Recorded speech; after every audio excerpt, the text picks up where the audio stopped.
अध्याय 1 पृथ्वी से अरण्यलोक तक। पृथ्वी की रात आज भारी थी। आकाश में लाल चमक ऐसे फैल रही थी जैसे ऊपर कोई अनदेखी लड़ाई चल रही हो। शहर से बाहर भारतीय सेना का अगला मोर्चा पूरी तरह सतर्क था। भारी भरकम यांत्रिक कवच पहने सैनिक पंक्तियों में खड़े थे, लोहे जैसे शांत पर भीतर से जागते हुए। यहाँ खड़ा हर व्यक्ति जानता था, यह युद्ध सिर्फ धरती के लिए नहीं, अपने घर परिवार के लिए है। उसी मोर्चे पर आरव सिंह खड़ा था। आरव के लिए यह युद्ध शौर्य दिखाने का अवसर नहीं था। उसके मन में बस एक ही चिंता थी, माँ सुशीला, पिता महेंद्र और गांव का वह छोटा सा घर जहां हर शाम दिया जलता था। उसने जीवन में हमेशा यही माना था कि पहले परिवार, फिर बाकी दुनिया।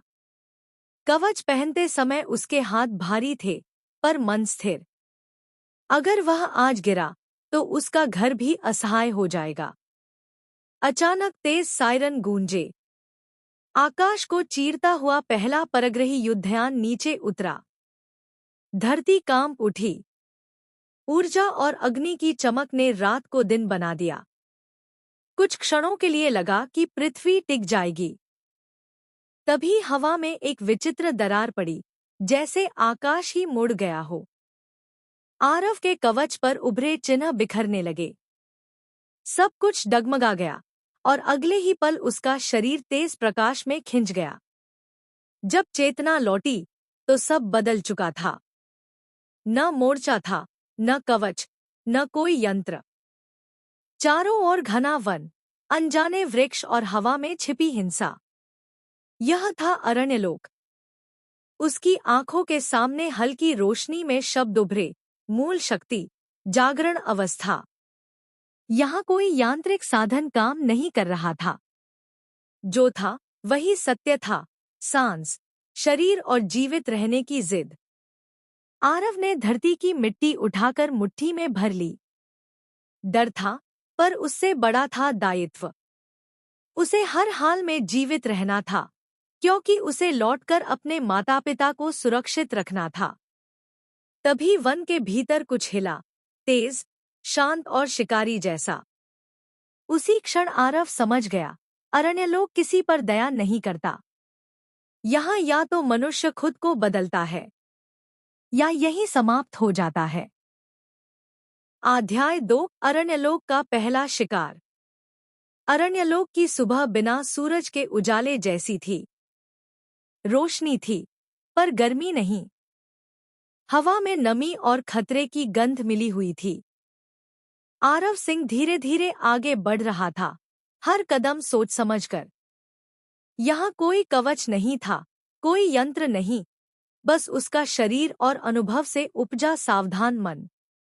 उसे पता था, पहली गलती ही आखिरी हो सकती है। उसने आसपास के पेड़ों को ध्यान से देखा।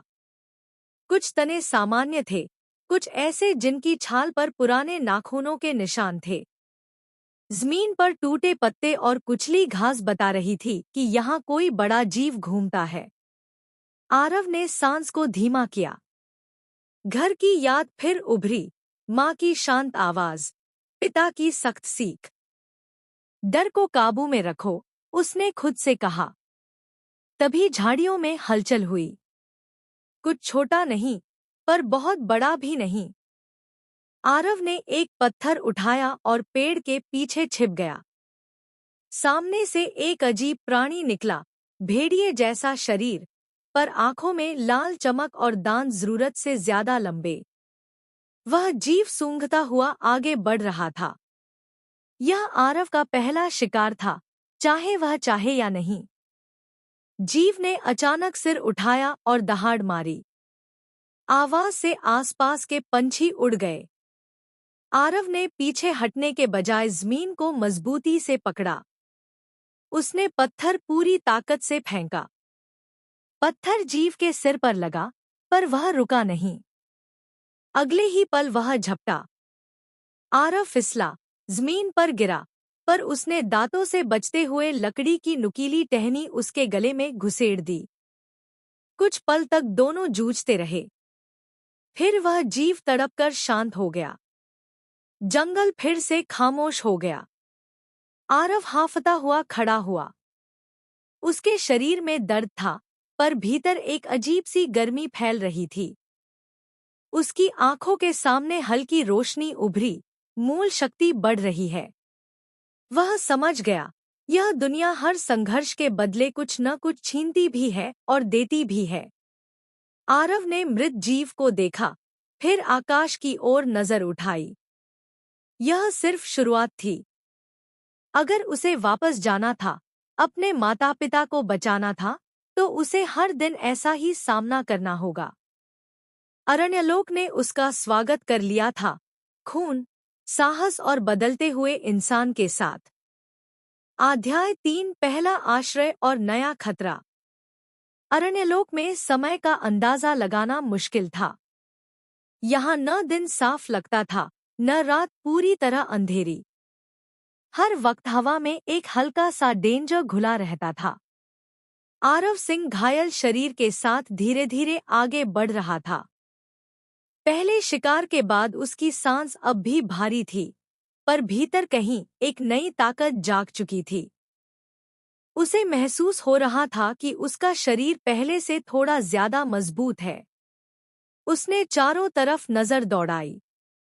खुले जंगल में रुकना मतलब मौत को न्योता देना।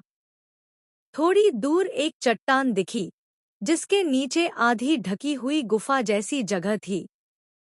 आरव वहां पहुंचा और अंदर घुसते ही राहत की सांस ली।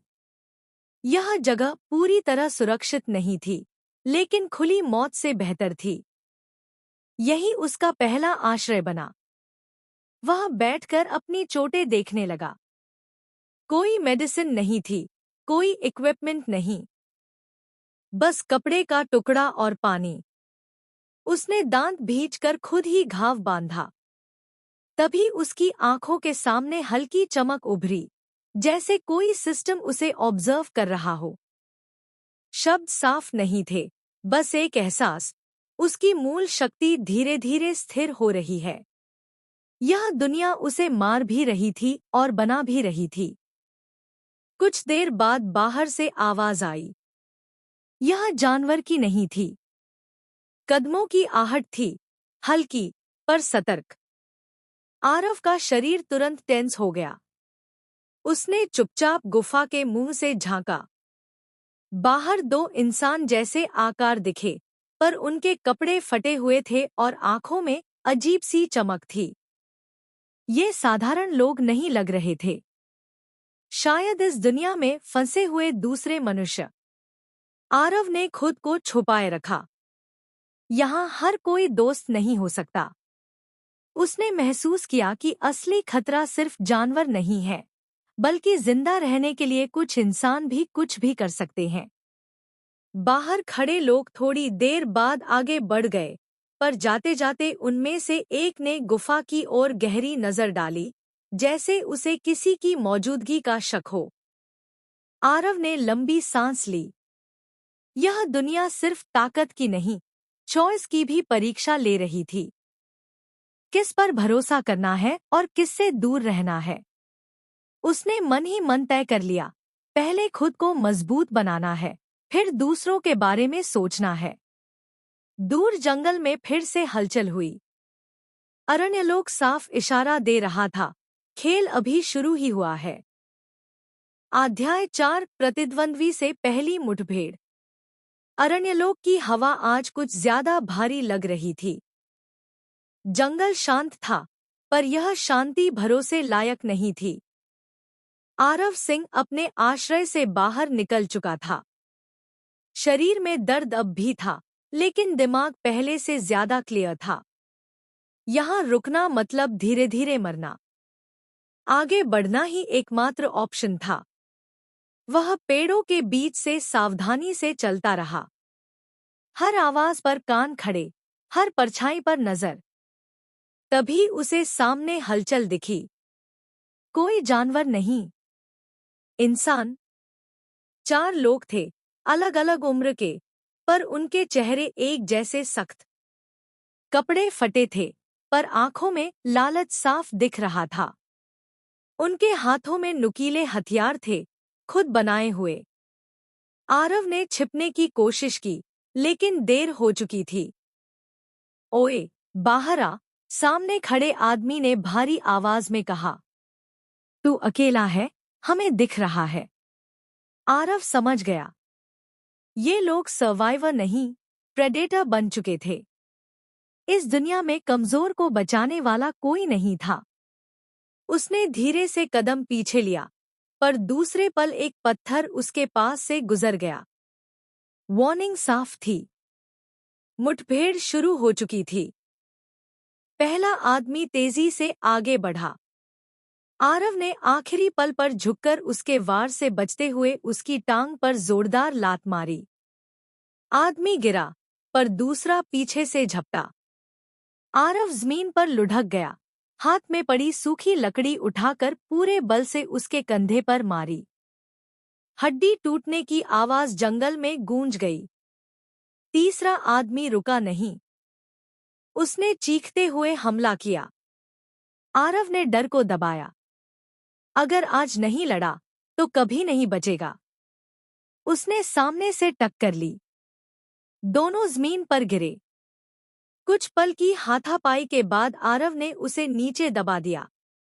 आदमी की आंखों में मौत का डर था। बाकी दो पीछे हट गए। ये पागल है, उनमें से एक बुदबुदाया। इसे छोड़ दो। वे भाग गए, जंगल में गुम हो गए। आरव घुटनों के बल बैठ गया। सांस टूट रही थी। हाथ कांप रहे थे। उसकी आंखों के सामने फिर वही हल्की चमक उभरी। मूल शक्ति स्थिर हो रही है। सीमा बढ़ रही है। वह समझ गया, यह दुनिया सिर्फ जानवरों से नहीं, इंसानों से भी लड़वाएगी। उसने आकाश की ओर देखा। उसे घर याद आया। माँ, पिता। मैं टूट नहीं सकता, उसने खुद से कहा। मुझे और मजबूत बनना ही होगा। दूर जंगल में किसी भारी चीज के चलने की आवाज आई। यह संकेत था, असली खतरे अभी सामने आना बाकी हैं।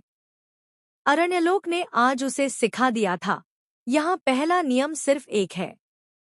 कमजोर को जीने का हक नहीं। अध्याय 5, छिपा हुआ रहस्य और नई शक्ति की आहट। अरण्यलोक की रात धीरे धीरे गहराने लगी थी। जंगल के भीतर अजीब सी ठंडक फैल चुकी थी, जैसे हर पेड़ और हर छाया कुछ छुपा रही हो। आरव सिंह अब एक पल के लिए भी लापरवाह नहीं हो सकता था।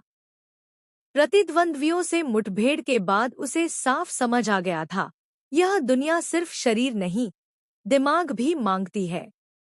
वह चुपचाप आगे बढ़ रहा था, तभी जमीन के नीचे से हल्की सी गूंज महसूस हुई। यह जानवर की चाल नहीं थी। यह कुछ और था। गहरा, पुराना। आरव रुका। उसने चारों ओर देखा। सामने एक टूटी हुई चट्टान थी, जिसके पीछे घनी झाड़ियां छुपी थी, जैसे कोई रास्ता जानबूझकर ढका गया हो। झाड़ियों को हटाते ही उसे एक संकरी गुफा दिखी। भीतर से हल्की नीली रोशनी बाहर आ रही थी। यह रोशनी आग की नहीं थी, नहीं किसी जीव की आंखों की। आरव का दिल तेज धड़कने लगा। डेंजर साफ था, लेकिन क्यूरियोसिटी उससे ज्यादा भारी पड़ रही थी। वह अंदर दाखिल हो गया। गुफा के भीतर की दीवारें अजीब निशानों से भरी थी। ये साधारण खरोंच नहीं थी, बल्कि किसी भाषा जैसे प्रतीक थे। बीचों बीच एक मानव कंकाल बैठी अवस्था में था। शरीर पूरी तरह नष्ट नहीं हुआ था, जैसे समय ने उसे छुआ ही न हो।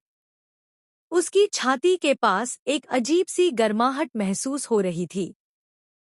आरव ने जैसे ही पास कदम बढ़ाया, उसकी आंखों के सामने तेज चमक हुई। अलर्ट! Hidden path detected. शब्द पूरे साफ नहीं थे, लेकिन अर्थ सीधा था। यह जगह साधारण नहीं थी। आरव ने डर को दबाते हुए हाथ बढ़ाया। जैसे ही उसकी उंगलियां उस कंकाल को छुईं, एक झटका उसके पूरे शरीर में दौड़ गया। दिमाग में अनगिनत दृश्य फट पड़े, युद्ध, खून, टूटते हुए शरीर, और फिर एक इंसान जो अकेले खड़ा होकर पूरे जंगल से लड़ रहा था। उसके कानों में एक भारी आवाज गूंजी, शक्ति उधार नहीं ली जाती, उसे समझा जाता है। आरव घुटनों के बल गिर पड़ा। सांस बेकाबू थी। जब उसने आंखें खोलीं, तो गुफा की रोशनी मध्यम पड़ चुकी थी। कंकाल अब साधारण दिख रहा था, लेकिन उसके भीतर कुछ बदल चुका था। आरव को महसूस हो रहा था, वह किसी नई राह को छू चुका है।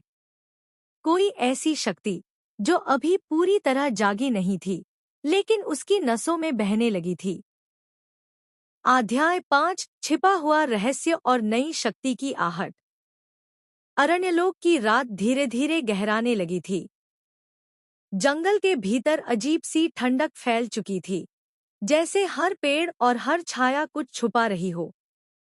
आरव सिंह अब एक पल के लिए भी लापरवाह नहीं हो सकता था। प्रतिद्वंद्वियों से मुठभेड़ के बाद उसे साफ समझ आ गया था, यह दुनिया सिर्फ शरीर नहीं, दिमाग भी मांगती है। वह चुपचाप आगे बढ़ रहा था, तभी जमीन के नीचे से हल्की सी गूंज महसूस हुई। यह जानवर की चाल नहीं थी, यह कुछ और था, गहरा, पुराना। आरव रुका। उसने चारों ओर देखा। सामने एक टूटी हुई चट्टान थी, जिसके पीछे घनी झाड़ियां छुपी थी, जैसे कोई रास्ता जानबूझकर ढका गया हो। झाड़ियों को हटाते ही उसे एक संकरी गुफा दिखी। भीतर से हल्की नीली रोशनी बाहर आ रही थी। यह रोशनी आग की नहीं थी, नहीं किसी जीव की आंखों की। आरव का दिल तेज धड़कने लगा। डेंजर साफ था, लेकिन क्यूरियोसिटी उससे ज्यादा भारी पड़ रही थी। वह अंदर दाखिल हो गया। गुफा के भीतर की दीवारें अजीब निशानों से भरी थी। ये साधारण खरोंच नहीं थी, बल्कि किसी भाषा जैसे प्रतीक थे। बीचों बीच एक मानव कंकाल बैठी अवस्था में था। शरीर पूरी तरह नष्ट नहीं हुआ था, जैसे समय ने उसे छुआ ही न हो। उसकी छाती के पास एक अजीब सी गर्माहट महसूस हो रही थी। आरव ने जैसे ही पास कदम बढ़ाया, उसकी आंखों के सामने तेज चमक हुई। अलर्ट! Hidden path detected. शब्द पूरे साफ नहीं थे, लेकिन अर्थ सीधा था। यह जगह साधारण नहीं थी। आरव ने डर को दबाते हुए हाथ बढ़ाया। जैसे ही उसकी उंगलियां उस कंकाल को छुईं, एक झटका उसके पूरे शरीर में दौड़ गया। दिमाग में अनगिनत दृश्य फट पड़े, युद्ध, खून, टूटते हुए शरीर, और फिर एक इंसान जो अकेले खड़ा होकर पूरे जंगल से लड़ रहा था। उसके कानों में एक भारी आवाज गूंजी, शक्ति उधार नहीं ली जाती, उसे समझा जाता है। आरव घुटनों के बल गिर पड़ा। सांस बेकाबू थी। जब उसने आंखें खोलीं, तो गुफा की रोशनी मध्यम पड़ चुकी थी। कंकाल अब साधारण दिख रहा था, लेकिन उसके भीतर कुछ बदल चुका था। आरव को महसूस हो रहा था, वह किसी नई राह को छू चुका है। कोई ऐसी शक्ति जो अभी पूरी तरह जागी नहीं थी, लेकिन उसकी नसों में बहने लगी थी। अध्याय 6, रौद्र प्राणी का आगमन। गुफा के बाहर गूंजती दहाड़ ने पूरे अरण्यलोक को हिला दिया। पेड़ों की पत्तियां कांप उठीं और दूर बैठे पक्षी डर के मारे उड़ गए। आरव सिंह वहीं खड़ा रह गया। उसकी सांसें तेज थी, लेकिन दिमाग पूरी तरह अलर्ट। यह आवाज किसी साधारण जीव की नहीं थी। इसमें ताकत थी, अधिकार था, जैसे पूरा जंगल उसी की सीमा हो। वह धीरे धीरे गुफा से बाहर निकला। सामने का नजारा देखते ही उसकी रीढ़ में सिहरन दौड़ गई। पेड़ों के बीच एक विशालकाय प्राणी खड़ा था। शरीर भैंसे जैसा भारी, पैर किसी पहाड़ी चट्टान की तरह मजबूत और सिर पर मुड़े हुए लंबे सींग।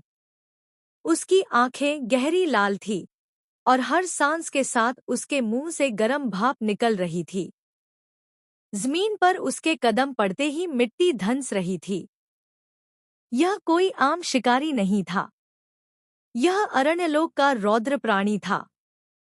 प्राणी ने आरव को देखा और बिना चेतावनी के आगे बढ़ा। धरती फिर कांपी।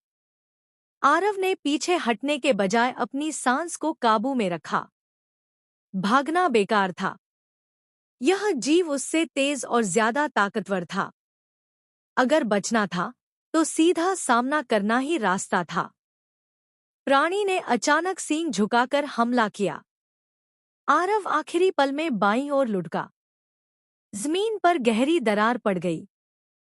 वह संभल भी नहीं पाया था कि भारी पूंछ हवा को चीरती हुई उसकी ओर आई। वार उसके कंधे से टकराया और वह दूर जा गिरा। शरीर में तेज दर्द उठा। आंखों के सामने अंधेरा छा गया। उसी पल उसके भीतर कुछ हिला। उसने प्राणी की चाल को देखा, उसकी सांस का बहाव, वार से पहले की हल्की रुकावट। यह ताकत नहीं थी, यह समझ थी। वही समझ जो गुफा में मिली थी। आरव उठ खड़ा हुआ। पैरों में अब भी दर्द था, पर नजर स्थिर। प्राणी ने दोबारा दहाड़ मारी। आरव ने जोर से जमीन पर पैर जमाया। जैसे ही प्राणी झपटा, वह ठीक उस पल साइड में हटा जब उसका वजन आगे गिरा। पहली बार वह समझ पाया, यह दैत्य अजय नहीं है। इसकी ताकत भारी है, लेकिन हर वार के बाद एक छोटा सा खाली पल छोड़ती है। आरव ने टूटी हुई चट्टान का एक नुकीला टुकड़ा उठाया। यह हथियार नहीं था, बस आखिरी सहारा था। उसने इंतजार किया। एक सांस, दो सांस, और जैसे ही रौद्र प्राणी ने फिर से झपट्टा मारा, आरव आगे बढ़ा। इस बार भागा नहीं, इस बार लड़ा। चट्टान का टुकड़ा सीधा प्राणी की गर्दन की नस में घुसा। खून फूटा और जंगल में गूंजती दहाड़ दर्द में। चट्टान का टुकड़ा सीधा प्राणी की गर्दन की नस में घुसा। खून फूटा और जंगल में गूंजती दहाड़ दर्द में बदल गई। प्राणी लड़खड़ाया, जमीन हिली, और आरव वहीं खड़ा रहा, खून, मिट्टी और सांसों के बीच। लेकिन प्राणी गिरा नहीं। वह अभी भी जिंदा था, और भी ज्यादा गुस्से में। आरव ने मुट्ठी भींची। उसे एहसास हो गया, यह लड़ाई उसका भविष्य तय करने वाली है। अरण्यलोक आज देखेगा, क्या एक इंसान रौद्रता के सामने टिक सकता है? अध्याय 7, पहली सीमा का टूटना। रौद्र प्राणी की दहाड़ अब दर्द में बदल चुकी थी। उसकी भारी देह लड़खड़ा रही थी, लेकिन वह अभी भी गिरा नहीं था। अरण्यलोक की जमीन उसके पैरों तले कांप रही थी। आरव सिंह खून से सना, थका हुआ, मगर अब पीछे हटने वाला नहीं था। उसकी सांसें तेज थी। हर मांसपेशी जल रही थी। लेकिन दिमाग अजीब तरह से शांत था। जैसे किसी ने भीतर बैठकर उसे सिखा दिया हो, डर को कैसे बांधकर रखा जाता है। रौद्र प्राणी ने आखिरी बार सींग झुकाए। यह हमला मौत का था। उसी पल आरव को सब साफ दिख गया, उसका वजन, उसकी दिशा, और हमला करने से पहले का वह छोटा सा ठहराव। आरव ने जमीन पर पैर जमाया। न भागा, न झुका। जैसे ही प्राणी पास आया, वह सीधा उसकी छाती के नीचे घुस गया। चट्टान का नुकीला टुकड़ा पूरे बल से भीतर धंस गया। एक भयानक दहाड़ गूंजी। जंगल थर्रा उठा। रौद्र प्राणी के पैर कांपे, फिर उसकी विशाल देह जमीन पर गिर पड़ी। धूल का गुबार चारों ओर फैल गया। सब खामोश हो गया। आरव कुछ पल वहीं खड़ा रहा। उसे यकीन नहीं हो रहा था। यह जीत थी उसकी अपनी। उसके भीतर अचानक तेज गर्मी उठी। नसों में कुछ टूटता हुआ महसूस हुआ, जैसे कोई बंद दरवाजा जोर से खुल गया हो। आंखों के सामने उसका डिस्प्ले चमक उठा। सीमा भंग। प्रथम शक्तिचरण पूर्ण। शरीर अनुकूलन बढ़ा। तेज दर्द ने उसे घुटनों पर ला दिया। दांत भींच गए। यह दर्द सजा नहीं था, यह बदलाव था। उसका शरीर कुछ स्वीकार कर रहा था, कुछ ऐसा जो उसे पहले से अलग बना रहा था। कुछ देर बाद सब थम गया। आरव ने धीरे से आंखें खोली। जंगल वही था, लेकिन उसे देखने का नजरिया बदल चुका था। आवाजें ज्यादा साफ थीं। हवा का बहाव समझ में आ रहा था।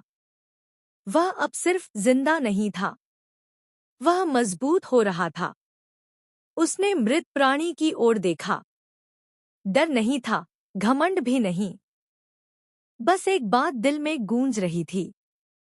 अगर आज मैं नहीं लड़ता, तो मेरा परिवार कभी सुरक्षित नहीं होता। आरव ने मिट्टी उठाकर अपने माथे से लगाया। यह उसकी कसम थी। अरण्यलोक में उसकी पहली सीमा टूट चुकी थी, और यह बस शुरुआत थी। अध्याय 8 खून के बाद की खामोशी। रौद्र प्राणी की देह जमीन पर गिरी पड़ी थी। उसकी लाल आंखें अब बुझ चुकी थीं, लेकिन जंगल अब भी शांत नहीं हुआ था। हवा में डर तैर रहा था, जैसे अरण्यलोक खुद सोच रहा हो, जो आज हुआ वो सिर्फ शुरुआत है। आरव सिंह वहीं खड़ा था। उसके हाथ कांप रहे थे।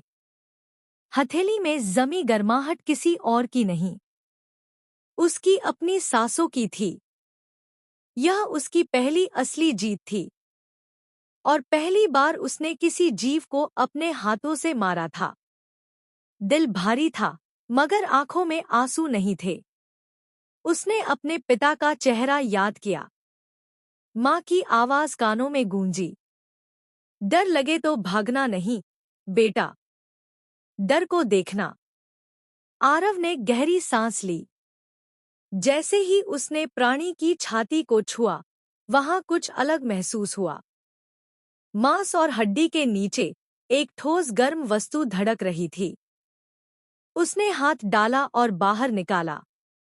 एक चमकता हुआ जीव बीज। वह पत्थर जैसा नहीं था, वह जीवित था। उसकी धड़कन आरव की नब्ज से मिल रही थी, जैसे दोनों एक दूसरे को पहचान रहे हों। उसी पल उसकी आंखों के सामने उसका डिस्प्ले खुला। अरण्यलोक उपलब्धि। रौद्र प्राणी पर विजय। जीवबीज स्वीकार्य। शरीर अनुकूलन प्रारंभ। तेज दर्द उसकी नसों में दौड़ गया। आरव घुटनों पर गिर पड़ा। मांसपेशियां खिंचने लगी, सांसें टूटने लगी। उसे लगा जैसे उसका शरीर किसी नई सांचे में ढल रहा हो। यह ताकत मुफ्त नहीं थी, यह कीमत मांग रही थी। कुछ पल बाद सब थम गया। आरव धीरे धीरे उठा। उसकी नजर बदल चुकी थी। जंगल अब पहले जैसा नहीं दिख रहा था। हर हलचल, हर आहट साफ थी। वह अब सिर्फ देख नहीं रहा था, वह महसूस कर रहा था। तभी झाड़ियों के पीछे से आवाज आई। तूने उसे सच में मार दिया। 3 इंसान बाहर आए। वही लोग जिनसे पहले शरणस्थल पर उसकी तकरार हुई थी। उनकी आंखों में डर था, और लालच भी। उनमें से एक बोला, ऐसा जीवबीज अकेला इंसान नहीं संभाल सकता। समझदारी इसी में है कि। आरव ने उसकी बात पूरी नहीं होने दी। उसकी आवाज शांत थी, मगर भारी।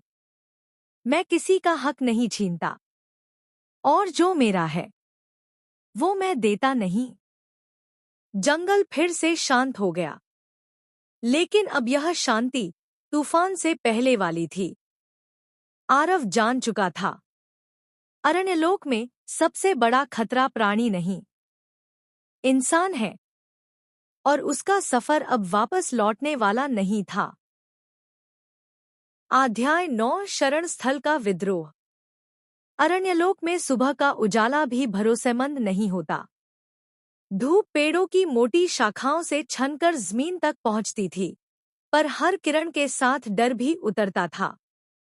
आरव सिंह शरण स्थल की सीमा पर खड़ा था।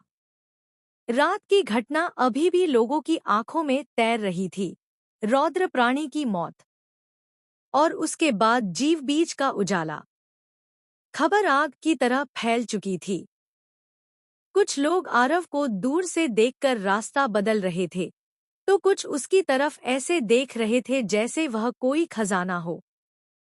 शरण स्थल अब सुरक्षित जगह नहीं रही थी। यह एक बाजार बन चुका था, ताकत का, डर का और सौदेबाजी का। मुख्य चौक पर अचानक शोर मचा। हम यहाँ मरने आए हैं क्या?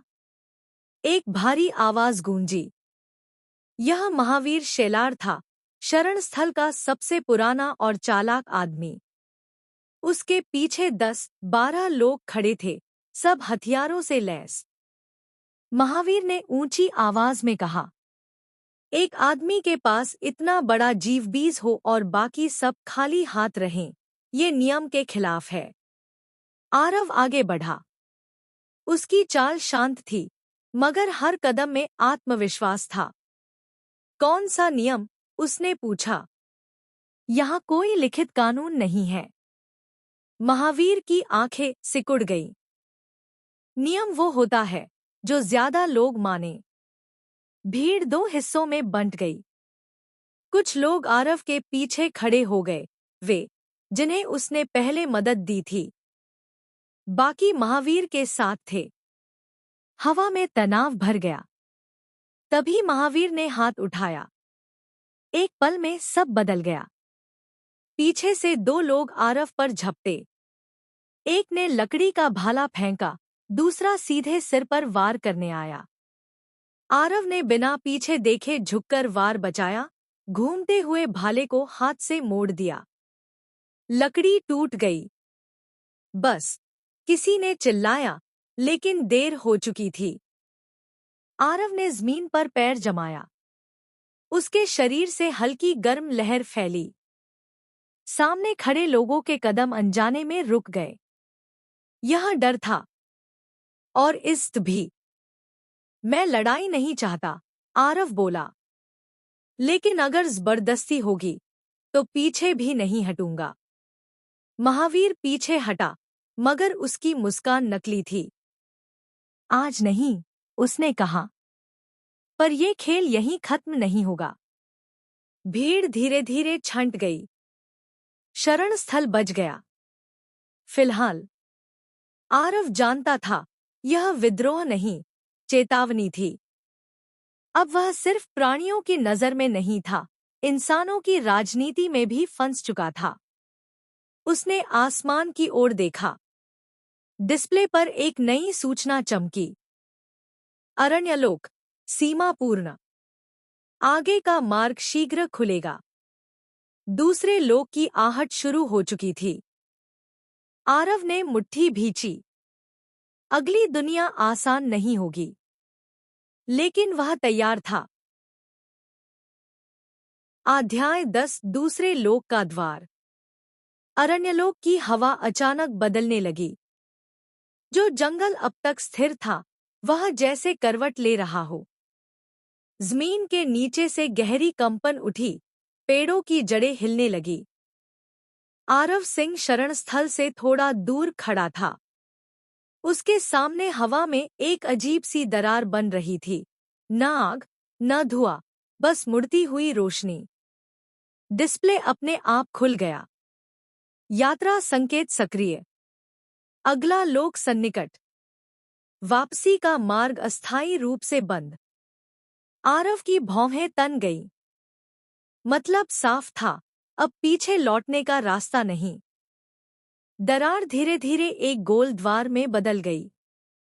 उसके भीतर कुछ दिख नहीं रहा था, बस गहराई थी, अनजान और भारी।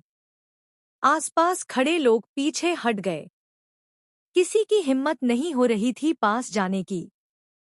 वो दूसरा लोक है, किसी ने फुसफुसा कर कहा। कहते हैं वहां पहले लोक से दोगुनी मौत है। आरव ने किसी की बात का जवाब नहीं दिया। उसके मन में सिर्फ एक चेहरा था, उसका घर, उसका परिवार। वह जानता था अगर वापस सुरक्षित लौटना है तो आगे बढ़ना ही पड़ेगा। यहीं रुकना मतलब धीरे धीरे खत्म होना। उसने एक आखिरी बार अरण्यलोक को देखा। यही जगह थी जहां वह टूटा था और यहीं से वह बना भी था। आरव ने कदम आगे बढ़ाया। जैसे ही वह द्वार में दाखिल हुआ, उसके शरीर पर जबरदस्त दबाव पड़ा। सांस अटक गई, कानों में तेज गूंज भर गई। ऐसा लगा जैसे कोई ताकत उसे तोल रही हो, उसका डर, उसकी हिम्मत, उसकी कीमत। फिर सब शांत। जब आंखें खुलीं तो जमीन अलग थी। आकाश का रंग गहरा नीला नहीं, बल्कि राख जैसा धूसर था। हवा में धातु जैसी गंध थी।